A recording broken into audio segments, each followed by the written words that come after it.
మిమ్మల్ని అడిగితే కేసులు పెడతారా? మీరు కేసులు పెడితే నేను భయపడతానా? అరే బిడ్డ, నేను కేసీఆర్ శిష్యుని, నేను భయపడే ప్రసక్తే లేదు. మీరు ఇట్లాంటి 100 కేసులు పెట్టుకున్నా కూడా మీరు ప్రజలకి హామీ ఇచ్చిన 6 గ్యారెంటీలు ఇచ్చే వరకు మేము కేసీఆర్ గారి నాయకత్వంలో ప్రశ్నిస్తూనే ఉంటాం, మిమ్మల్ని అడుగుతూనే ఉంటాం. మీరు 100 కేసులు పెడితే పెట్టుకొని కేసులకు ఎవరు భయపడేటోడు లేడు. మీరు బాగా ఇబ్బంది పెట్టి కేసులు పెట్టినా కూడా మా హుజరాబాద్ నియోజకవర్గ ప్రజల కోసం, తెలంగాణ ప్రజల కోసం మీరు మమ్మల్ని జైల్లో పెట్టినా కూడా జైలు పోవడానికి కూడా నేను సిద్ధంగా ఉన్నా. మీకు కేసులకి భయపడేటోడు కాదు. ఖచ్చితంగా మీ 6 గ్యారెంటీలు ఇచ్చే వరకు నా గొంతు విప్తూనే ఉంటా, మిమ్మల్ని ప్రశ్నిస్తూనే ఉంటా, మీకు అడ్డము దిగుతూనే ఉంటా.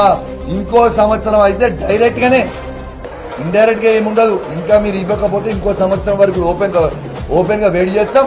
డైరెక్ట్ గా ముఖ్యమంత్రి కాన్వేకే అడ్డం తిరుగుతా. ఒక శాసనసభ్యునిగా రాసి పెట్టుకొని మీరు ఏం చేస్తారో చేసుకోరి.